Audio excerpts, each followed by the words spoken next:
Sem dúvida, mesa é uma das mobílias, né, um dos móveis mais utilizados na história humana, né? Independente das culturas, dos povos, enfim, a mesa deve ser se for aí atrás na história, um dos primeiros utensílios da casa, né? Cada uma do seu jeito. Enfim, por exemplo, na época de Jesus, não era mesa como a gente tem hoje, com cadeiras em volta. Por isso que você vai encontrar lá a importância de lavar os pés quando chegava. Por quê? Porque ficava um pezão lá perto da mesa, assim, né? Porque a mesa era baixinha. Então, a mesa é algo presente, né, no nosso dia a dia. Mas, infelizmente, pela nossa cultura contemporânea, eu não sei com você, mas eu me pego muitas e muitas vezes sozinho à mesa, né? Almoçando sozinho, jantando sozinho. Eu fui comprar a mesa para o nosso apartamento. Quando nós chegamos aqui, foi difícil a gente achar uma mesa grande. A gente queria uma mesa grande. Cada vez mais é fácil encontrar mesa menor, né? Porque, não sei, eu acho que as famílias estão diminuindo, talvez. Menos pessoas se reúnem juntas ao redor da mesa, então não há necessidade de uma mesa grande. Mas esse negócio de estar à mesa tem sido alvo, inclusive, de pesquisas na área das ciências humanas, tentando resgatar a importância do estar à mesa, a importância de se reunir, de estar junto, de celebrar, de conversar, enfim, não apenas usar a mesa para estudar, para comer rápido, para descansar, mas para estar ao redor da mesa com pessoas, né? Se você fizer uma pesquisa no Google, você vai encontrar algumas ênfases nesse sentido, e eu achei muito interessante um artigo que eu encontrei. Na verdade, é um trabalho, parte de um trabalho acadêmico escrito por uma mulher e apresentado no Congresso Brasileiro de Ciências da Comunicação há alguns anos atrás. E o título do trabalho é Comensalidade, a mesa como espaço de comunicação e hospitalidade. Alguém já conhece essa palavra? Para mim ela é nova, eu não conhecia. Aí por isso eu coloquei ali até o que ela significa, tá bom? Comensalidade significa familiaridade entre as pessoas que dividem a mesma mesa durante suas refeições. Ou seja, relacionamentos, e aí tem até o nome, né? Entre os comensais, bom, quem come a mesa. Então é isso. E lendo, né, o trabalho então dessa pesquisadora, me chamou a atenção essa ênfase no que diz respeito à importância que as ciências, a psicologia, a sociologia, destaca acerca da importância de estar à mesa com pessoas, de se relacionar. Mas eu destaquei uma citação de um filósofo de muito tempo atrás, chamado Plutarco, que está lá no Corpo do Trabalho, e ele diz assim: a supressão do convívio à mesa é a dissolução da casa. Então, ele está dizendo que quando nós deixamos de lado a importância de estarmos à mesa, de compartilhar a mesa juntos, isso pode ser o início da dissolução da casa. Eu não sei como você lê isso, mas isso me assustou, porque eu preciso me dedicar mais com relação a isso, a estar à mesa em família, okay? Com a minha esposa, com a minha filha, gastar tempo ali.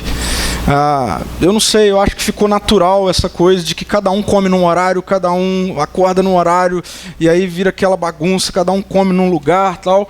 Então vejam, a ciência está descobrindo ou redescobrindo a importância de estar à mesa para a saúde familiar, para a saúde da sociedade. Todo o trabalho ela vai discorrer sobre isso, mostrando o quanto, socialmente falando, é importante que as pessoas voltem a essa prática de estarem juntos à mesa.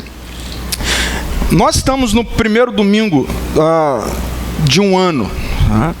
E falar sobre isso é importante porque nós podemos tomar decisões para um ano, né, que nós temos pela frente. E isso que a ciência está descobrindo acerca da importância de estar à mesa, na verdade nada mais é do que algo que explicitamente fazia parte da agenda de Jesus. Veja, eu li há algum tempo atrás um livro que trazia uma pesquisa acerca do estilo de vida de Jesus dentro de todos os evangelhos, os 4 evangelhos. E é interessante porque se você ler os evangelhos com essa ênfase, você vai perceber que 3/4, isso aqui é resultado de uma pesquisa, da ênfase dos evangelhos no relacionamento de Jesus está no seu relacionamento com poucas pessoas e não com uma multidão. Então, 3/4 dos eventos narrados nos evangelhos acerca de Jesus com alguém, narra Jesus com poucos, e não Jesus com muitos, e não Jesus com uma multidão. Veja, Jesus passou, de acordo com essa pesquisa, 73% do seu tempo se dedicando e se relacionando com os 12, mais especificamente falando, os 12 primeiros discípulos, os 12 apóstolos. E se você ler, você vai perceber que muitos desses encontros eram à mesa. Era para comer alguma coisa. E Jesus, por isso que a turma chamava Jesus de comilão e beberrão. Jesus estava sempre comendo, Jesus estava sempre se alegrando. João Batista gostava de ficar no deserto, ele foi o último. Jesus falou, eu não vou fazer esse negócio, eu vou estar com gente, com pessoas. Jesus sempre estava envolvido nisso. Okay? E eu queria ver com vocês nessa noite, justamente quais são os privilégios que estar à mesa com Jesus pode demarcar o início do nosso ano. E aí eu queria que você abrisse sua Bíblia, ligasse a sua Bíblia ou acompanhasse a minha leitura no Evangelho de João, no capítulo 21. Eu vou ler os primeiros 17 versículos de João 21. Eu não vou projetar todo o texto, porque são mais versículos do que a gente está acostumado a projetar, então eu vou ler. João 21, a partir do primeiro versículo diz assim: Depois disso, Jesus apareceu novamente a seus discípulos junto ao mar de Tiberíades. Foi assim que aconteceu. Estavam ali Simão Pedro, Tomé, apelidado de Gêmeo, Natanael de Caná da Galileia, os filhos de Zebedeu e outros 2 discípulos. Simão Pedro disse: Vou pescar. Nós também vamos, disseram os outros. Assim, entraram no barco e foram, mas não pegaram coisa alguma a noite toda. Ao amanhecer, Jesus estava na praia, mas os discípulos não o reconheceram. E ele perguntou: Filhos, por acaso vocês têm peixe para comer? Não, responderam eles. Então Jesus disse: Lancem a rede para o lado direito do barco e pegarão. Fizeram assim e não conseguiram recolher a rede, de tão cheia de peixes que estava. O discípulo a quem Jesus amava disse a Pedro: É o Senhor. Quando Simão Pedro ouviu que era o Senhor, vestiu a capa, pois a havia removido para trabalhar, e saltou na água. Os outros ficaram no barco e puxaram até a praia a rede carregada, pois estavam a apenas uns 90 metros de distância. Quando chegaram, encontraram um braseiro no qual havia pão e peixe. E Jesus disse: Tragam alguns dos peixes que vocês acabaram de pegar. Simão Pedro entrou no barco e arrastou a rede para a praia. Havia 153 peixes grandes, e no entanto a rede não arrebentou. Venham comer, disse Jesus. Nenhum dos discípulos tinha coragem de perguntar: Quem é você? Pois sabiam muito bem que era o Senhor. Então Jesus lhes serviu o pão e o peixe. Foi a terceira vez que Jesus apareceu aos seus discípulos depois de ressuscitar dos mortos. Depois da refeição, Jesus perguntou a Simão Pedro: Simão, filho de João, você me ama mais do que estes? Sim, Senhor, respondeu Pedro. O Senhor sabe que eu o amo. Então alimente os meus cordeiros, disse Jesus. Jesus repetiu a pergunta: Simão, filho de João, você me ama? Sim, Senhor, disse Pedro. O Senhor sabe que eu o amo. Então cuide das minhas ovelhas, disse Jesus. Versículo 17. Pela terceira vez, Jesus perguntou: Simão, filho de João, você me ama? Pedro ficou triste porque Jesus fez a pergunta pela terceira vez e disse: o Senhor sabe de todas as coisas, sabe que eu amo. E Jesus disse: então, alimente as minhas ovelhas. Provavelmente esse não é o texto que comumente você que já ouviu algo relacionado a Jesus, à mesa com os discípulos, tenha escutado. Okay? Existem muitos outros textos nos evangelhos que vai mostrar Jesus comendo, se relacionando à mesa com os discípulos. Por exemplo, a última ceia narrada em João 13 até João 17, ou outros tantos textos que mostram isso. E aí talvez você, ouvindo a minha leitura, inclusive tenha pensado, mas onde que está a mesa nesse ambiente aí, né? E eu queria que você pensasse quando você vai à praia, okay? E você leva lá o seu piquenique, né? O seu alimento. Talvez você não tenha uma mesa, você vai jogar uma canga, né? Uma toalha e vai comer ali. Okay? Isso representa esse ambiente de mesa. E é o que está acontecendo aqui. Jesus está, nesse momento, convidando os discípulos para um tempo de comer juntos, na praia, sentados. Okay? Mas antes de mostrar quais são os privilégios que nós encontramos nesse texto acerca de estarmos à mesa com Jesus, eu queria trazer um pano de fundo, um contexto de como ou de o que leva essa cena que nós acabamos de ler. Okay? Nós vimos que existem alguns discípulos aqui e Jesus, ele se relaciona primeiramente com esses discípulos e depois a cena vai para Jesus estabelecendo um diálogo específico com um discípulo, com Pedro. Okay? E o que é que está acontecendo aqui? Pedro, ele tem uma última experiência com Jesus antes desse encontro, que não foi uma das melhores experiências de Pedro com Jesus. Qual é? Qual é a última cena que Pedro tem com Jesus? Da negação. Okay? Pedro, nesse momento da vida dele, da história, o que ele tem em mente, a última cena que ele tem de Jesus é de Jesus todo arrebentado, olhando para ele e ele o negando. Porque Pedro estava com Jesus e os outros discípulos num outro momento de mesa, quando Jesus começa a falar e apontar para onde é que ele estava indo, para a cruz. E nesse momento Pedro interrompe Jesus e ele diz o seguinte: mestre, o senhor está indo para esse lugar aí que o senhor está falando, todo mundo aqui pode te abandonar, mas eu não vou, eu vou junto, nem que eu tenha que morrer junto. E aí Jesus vira para Pedro e fala: Pedro, calma aí,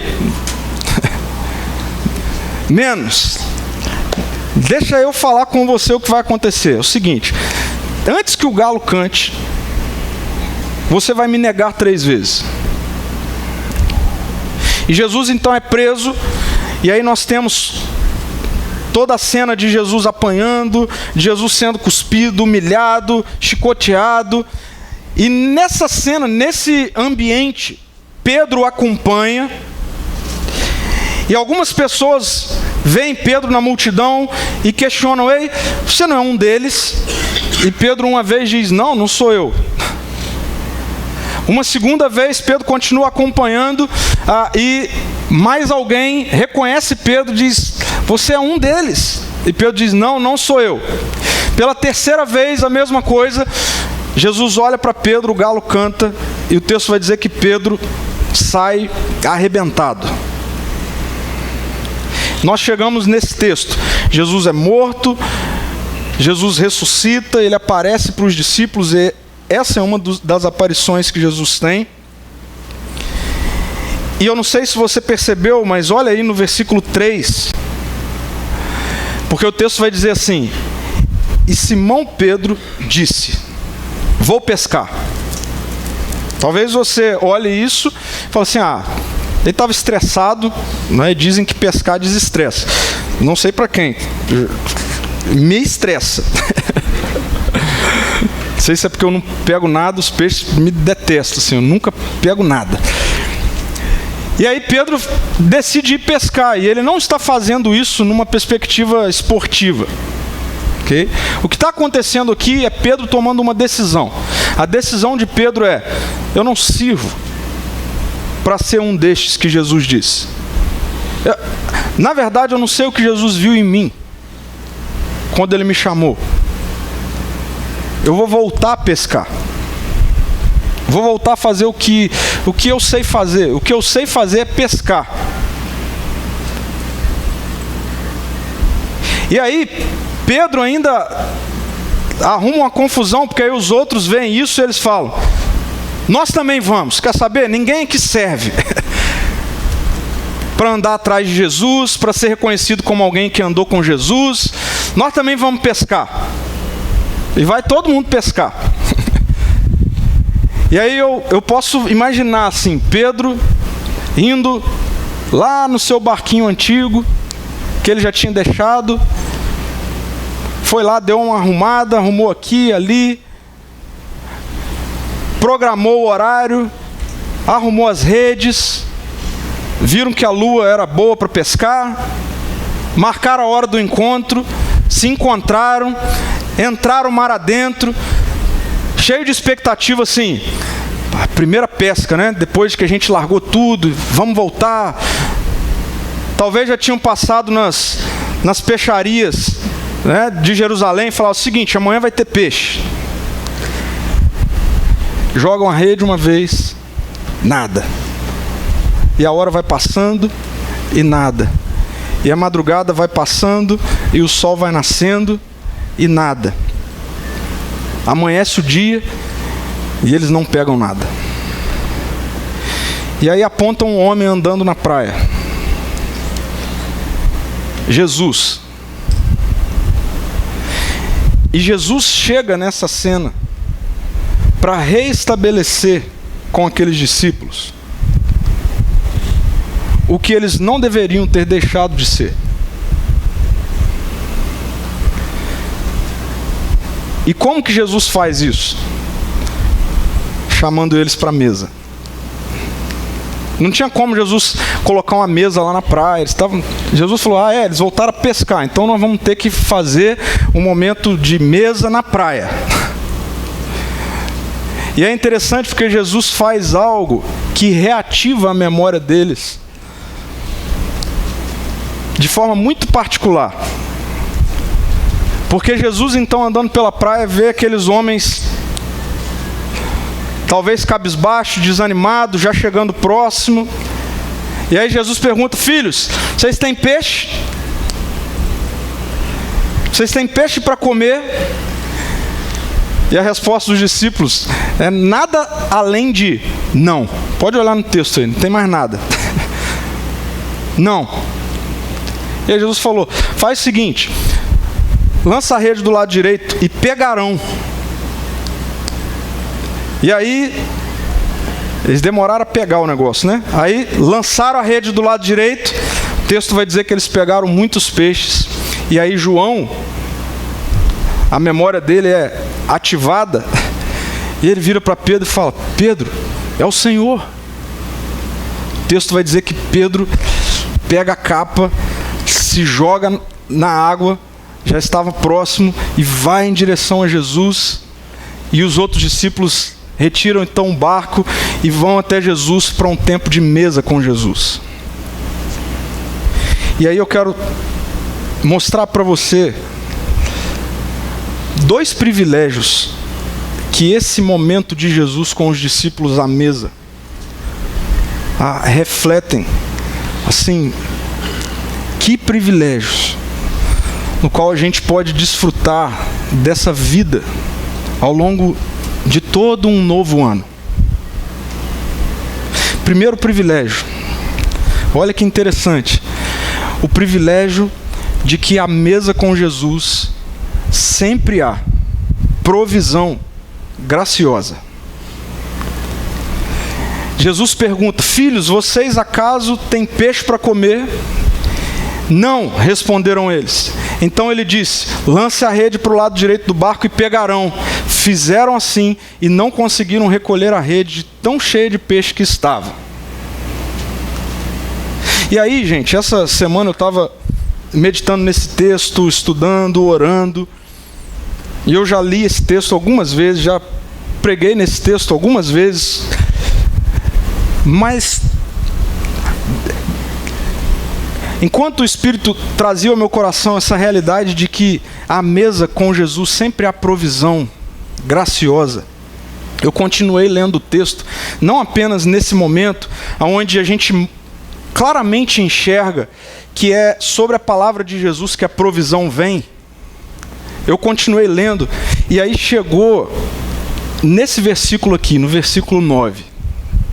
Isso nunca tinha chamado minha atenção até então, mas olha o que Jesus faz. O texto diz que os discípulos então recolhem a rede cheia de peixe e vão ao encontro de Jesus. Jesus pergunta para eles se eles não têm peixe para comer. E aí, quando os discípulos começam a chegar perto de Jesus, o versículo 9 diz: encontraram um braseiro no qual havia um peixe e pão. Sabe o que é isso? É Jesus falando para os discípulos assim: quem que vocês acham que sustenta vocês? Vocês acham que o sustento de vocês vem de onde? Aí os discípulos respondem assim: vem da pesca. Mas a gente precisa do Senhor abençoando o nosso trabalho. Aí Jesus fala assim: eu não tenho problema nenhum de abençoar o trabalho. Mas vocês precisam saber que, mesmo com a bênção do trabalho, a provisão já está na mesa. Os discípulos vão e recolhem um monte de peixe. Mas quando eles chegam para estar à mesa, Jesus já havia posto a mesa. E já havia na mesa pão e peixe. Esse é um privilégio de filhos e filhas, que diante do Evangelho, diante da realidade de um amor incondicional de um Deus que não poupou seu Filho para morrer no meu lugar e no seu lugar, um dia ouviram um chamado desse amor e disseram assim: a gente larga tudo para ir atrás desse amor. Então, eu queria dizer, nesse primeiro domingo do ano, para você que é filho e filha, para você que já está preocupada, não é com amanhã, já está preocupado com o mês que vem, com meio do ano, dezembro. Deixa eu trazer uma boa notícia para você. Se você é filho e filha, a mesa já está posta. E sabe, Deus, Ele ama nos abençoar. Deus abençoa o nosso trabalho. Trabalho para discípulos de Jesus não é fardo, não é peso, é bênção. Discípulos de Jesus têm que contar as horas para chegar segunda-feira, e é verdade. Porque trabalho é provisão. É de fato Deus trazendo provisão, sustento.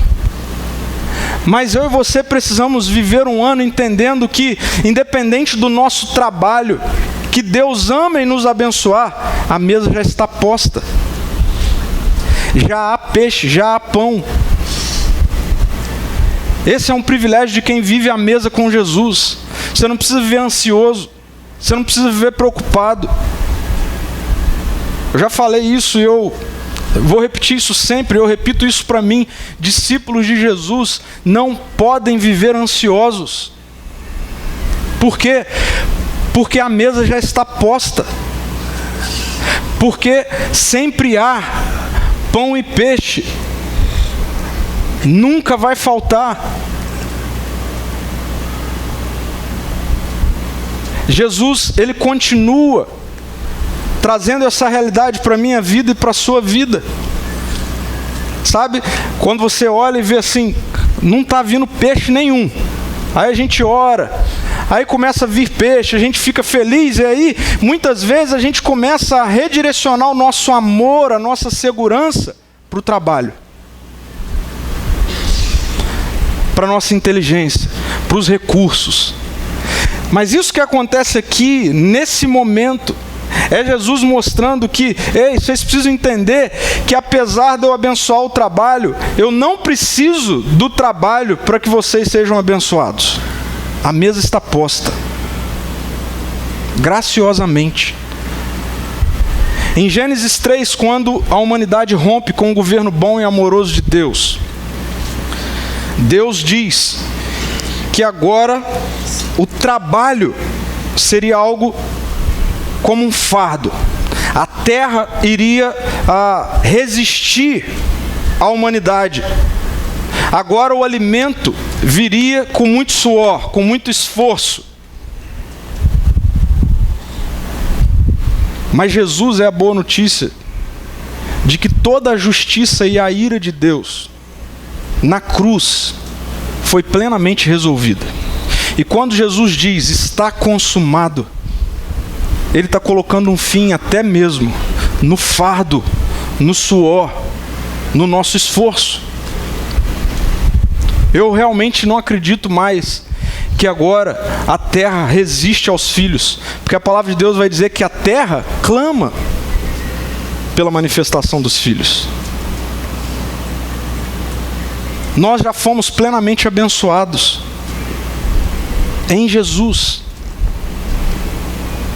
E esse é um momento ou uma cena que acontece após a ressurreição. É Jesus mostrando para os discípulos que, ei, a partir de agora vocês precisam entender, sempre há provisão. Não andem mais preocupados, não andem mais ansiosos, sempre há provisão. Mas como eu disse inicialmente, depois de Jesus tratar isso com todos os discípulos ali presentes, Jesus vai começar a estabelecer um diálogo com Pedro. Por quê? Porque Jesus precisa resolver uma situação com Pedro. Por quê? Porque Pedro é esse que levou todo mundo para pescar. Pedro foi o culpado. Pedro é esse que tomou a decisão de vou pescar, e todo mundo faz, nós vamos atrás. E aí Jesus agora precisa resolver uma questão com Pedro. E Jesus resolve essa questão com Pedro trazendo mais uma vez um benefício que é estar à mesa com Jesus. Sabe qual é esse benefício? À mesa com Jesus sempre há recomeço gracioso. Recomeço gracioso. E aí começa esse diálogo de Jesus com Pedro. Talvez se você vem já de um contexto de igreja cristã, de leitura bíblica, enfim, já tenha escutado muitas vezes alguma coisa a respeito desse diálogo de Jesus com Pedro. Fato é que por 3 vezes Jesus pergunta para Pedro se Pedro o amava. E Pedro responde, sim, Senhor, eu o amo, por 3 vezes. E eu já vi gente pegando a 3ª vez que Jesus pergunta para Pedro se Pedro o amava, dizendo assim, aí Pedro vai, pisa na bola, porque fica bravo com Jesus. Você já ouviu isso? Porque, afinal de contas, 3 vezes alguém perguntar alguma coisa, né, incomoda, e aí Pedro já chutou tudo. Isso é porque, infelizmente, na nossa língua portuguesa, só existe uma palavra para amor. Qual é a palavra? Amor. Na língua portuguesa só existe uma palavra para amor, que é amor. Por isso a gente precisa ir para o texto no seu original, na língua grega. Porque no grego existem algumas palavras que nós traduzimos para amor. Há quem diga que existem 4, já ouvi gente falar que existe 7, enfim, não importa. Fato é que existem mais de uma palavra que nós traduzimos e usamos para amor. Então eu vou projetar agora aqui para você, nós temos, por 6 vezes a palavra amor, ou raízes da palavra amor aparecendo. Jesus perguntando, Pedro respondendo. E aí eu quero projetar para vocês agora esse mesmo texto, e onde aparece a palavra ama, amo, aqui, eu vou projetar a palavra que aparece no grego, tá bom? Só para a gente fazer um teste, vamos ver se é tudo a mesma coisa. E aí você vai entender por que Pedro fica triste. E aí, desde já eu vou dizer, Pedro não ficou bravo. Veja, depois da refeição, Jesus perguntou a Simão Pedro: Simão, filho de João, você me ágapas? Talvez você já tenha escutado a palavra ágape, okay? Que é já a tradução do grego, que é vou usar a expressão tipo, ok? De amor. E aí, Pedro responde: sim, Senhor, respondeu Pedro, o Senhor sabe que eu, o filéu. Filéu é uma outra palavra que no grego também corresponde a amor. E aí Jesus continua. E Jesus pergunta para Pedro pela segunda vez: Simão, filho de João, você me... E aí a palavra que aparece ali é ágapas. E aí Pedro responde: sim, Senhor, o Senhor sabe que eu... E ele usa a palavra filéu. Pela terceira vez Jesus pergunta: Simão, filho de João, você me... E aí ele usa a palavra que vem do filéu. Aí Pedro, ele não fica bravo, ele fica triste. E Pedro responde então: Senhor, tu sabes de todas as coisas. Sabe que eu... E aí ele usa a palavra filéu. Deixa eu explicar o que está acontecendo. Pedro, num outro momento, diz para Jesus que ele morreria junto com ele.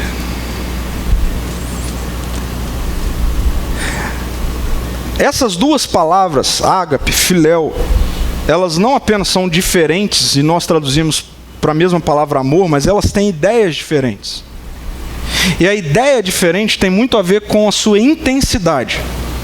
Ágape é o amor de Deus.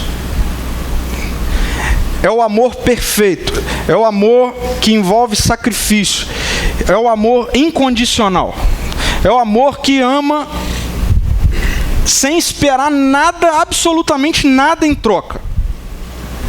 Já filéu é um amor de irmãos, um amor de família, mas é um amor não apaixonado. Se a gente fosse usar, se é que a gente pode fazer isso, a ágape é um nível de amor mais profundo que filéu. E o que está acontecendo aqui é que Jesus primeiro pergunta para Pedro se Pedro o amava assim, sacrificialmente, intensamente, com um amor perfeito. O amor que Pedro falou lá atrás que ele tinha. E aí Pedro responde para Jesus: Senhor, o Senhor sabe que eu te amo. E aí Jesus pergunta de novo: Pedro, você me ama, cara? Me ama assim? Aí Pedro responde: Senhor, eu te amo.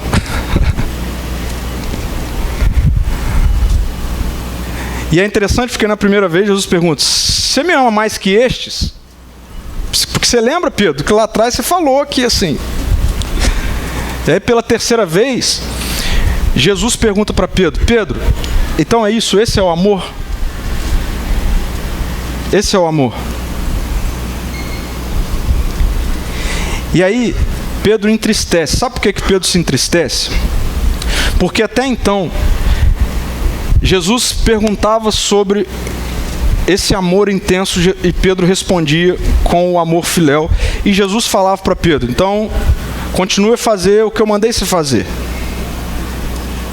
Mas na terceira vez, quando Jesus muda, eu acredito que Pedro, o coração dele tenha se entristecido, porque ele já esperou uma fala assim de Jesus. Está vendo, Pedro?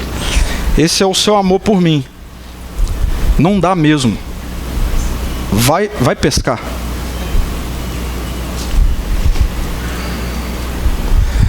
Mas o que ele ouve de Jesus é: Pedro, então, faz o seguinte. Esse é o amor, né? Esse é o amor. Então, Pedro, recomeça. Sabe por quê, Pedro? Porque andar comigo não tem a ver com o quanto você me ama, mas tem a ver com o quanto eu te amo.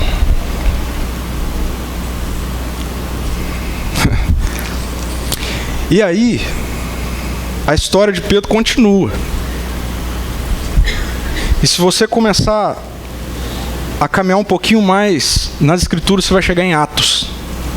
Você vai ver em Atos, logo no início, Pedro pregando, uma multidão se rendendo ao Evangelho. Você vai ver Pedro, juntamente com João, curando um paralítico pelo poder do Evangelho. E ele se dá mal com aquilo socialmente, porque ele é colocado diante do Sinédrio, do STF da época. E Pedro, por muito pouco, quando algumas mulheres, homens, assim, no meio da multidão, perguntaram: Ei, você não é um daqueles? Pedro falou: Não, eu não sou não. Pedro agora está diante do Sinédrio. E quando a Suprema Corte fala para Pedro assim: Ó, nós vamos te soltar, vamos soltar vocês dois, mas faz o seguinte, não falem mais nesse nome. Pedro diz assim: Então me julguem, se eu devo obedecer a vocês ou a Deus. Aí você fala: Mas por que Pedro agora está assim? Porque aqueles que entendem e decidem andar no amor de Jesus têm o seu amor aperfeiçoado.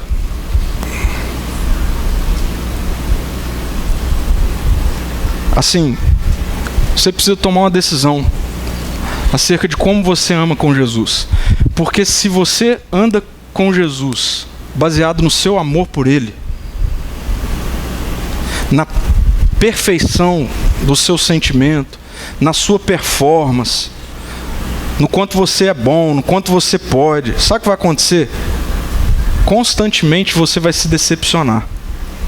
E o problema da decepção é que a nossa carne, o inimigo das nossas almas, sempre diz para mim e para você assim: faz o seguinte, volta. Você não é digno. Quem disse que você pode andar com Ele? Você já ouviu isso? Você já teve esse sentimento assim? Esse negócio não é para você não. Olha só o que você fez essa semana. Você negou Jesus. Aí a gente volta a pescar. Mas estar à mesa com Jesus nos mostra que sempre há recomeço gracioso. Sempre há essa fala de Jesus: eu sei quem vocês são. Eu sei até onde vocês podem ir. Mas fica tranquilo, porque não tem a ver com o quanto vocês me amam.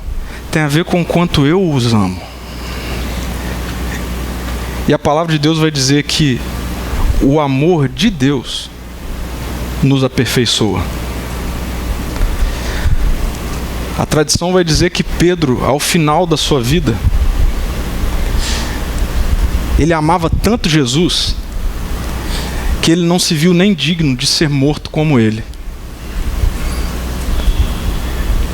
Que ele amava tanto Jesus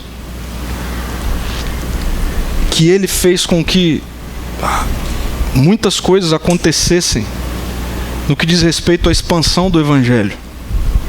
Esse Pedro que um dia decidiu voltar a pescar. Por quê? Porque ele não amava tanto assim. Vamos tomar uma decisão para 2020. Hoje é um bom dia porque nós estamos à mesa, celebrando a Santa Ceia. E eu não sei vocês, eu eu saio daqui nessa noite com uma decisão para o meu ano, e a minha decisão é: Jesus, eu quero confiar, descansar na provisão do Senhor. Eu tenho meu trabalho, eu amo o meu trabalho, eu amo trabalhar. Mas Jesus, eu não quero confiar no meu trabalho. Eu não quero confiar nos meus recursos. Mesmo que o Senhor me abençoe, eu quero confiar que a provisão já está posta sobre a mesa, graciosamente pelo Senhor. E Senhor, eu quero também desfrutar do privilégio que é ser amado. Ser amado. A gente precisa desfrutar mais disso, gente. A gente vive muito preocupado com o quanto a gente pode fazer por Jesus, por quanto a gente pode dar. Mas é interessante que o que eu mais vejo é Jesus dando. Porque quando nós aprendemos e entendemos o amor gracioso dele, de forma impactante, sobrenatural, o nosso amor é aperfeiçoado. Então, a minha decisão de 2020 é: Senhor, eu quero sempre recomeçar. Eu não vou confiar em mim, no que eu posso, mas eu confio no seu amor. Por isso, se tiver que recomeçar todo dia, eu vou recomeçar todo dia. 2019 ficou para trás. Não sei o que foi do seu ano de 2019. Talvez você olhe e você veja assim vários momentos em que até mesmo a conclusão que você chega é: eu neguei Jesus, ou eu tenho negado Jesus. E aí talvez você até pensou em não vir hoje, porque você sabia que tinha Santa Ceia, e você pensou assim: não vou, não sou digno.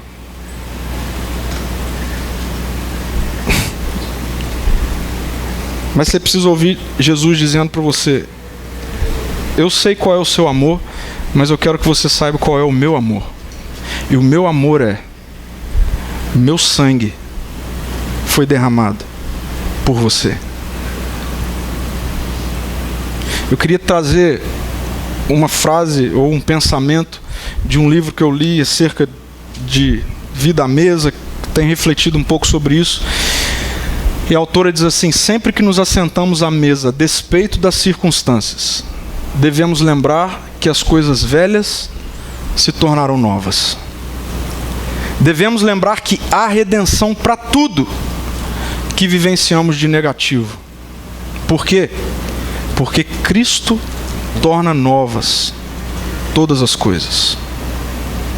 Todas as coisas.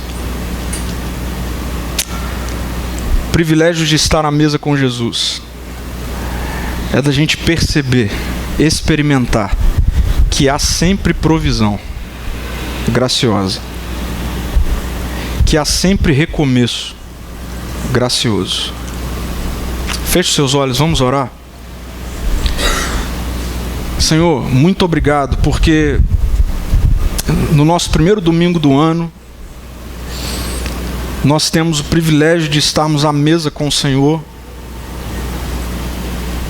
ceando juntos, e isso reflete, na verdade, Deus, algo que o Senhor fez há muito tempo atrás, num ambiente de mesa com os 12 primeiros discípulos. E nós queremos, Pai, desfrutar do privilégio que é estarmos à mesa com o Senhor. Que isso que a gente vai fazer simbolicamente hoje aqui possa, na verdade, ser um reflexo para todo esse ano de 2020, Senhor. Que esse ano de 2020 seja um ano onde a gente desfrute do privilégio que é saber que nós temos um Deus que nos ama tanto, que já coloca a mesa pronta para nos esperar. Que independente do nosso esforço, independente dos nossos recursos, o pão e o peixe e o braseiro já está aceso. A provisão vem do Senhor. E obrigado pelo privilégio de recomeçar. Obrigado pelo privilégio que é olhar para 2019 e chegar hoje, no primeiro domingo de 2020, e talvez ter que reconhecer: eu errei. Obrigado pelo privilégio que é poder dizer: eu errei. Porque Deus, tua palavra diz que o Evangelho é a loucura. Porque diferentemente do que a religião diz, o Evangelho não é sobre o quanto nós podemos dar ou fazer ou amar, mas é quanto o Senhor nos amou, se deu, se doou por nós. Muito obrigado, Jesus, por estarmos à mesa com o Senhor. Nós te amamos. Amém, Senhor.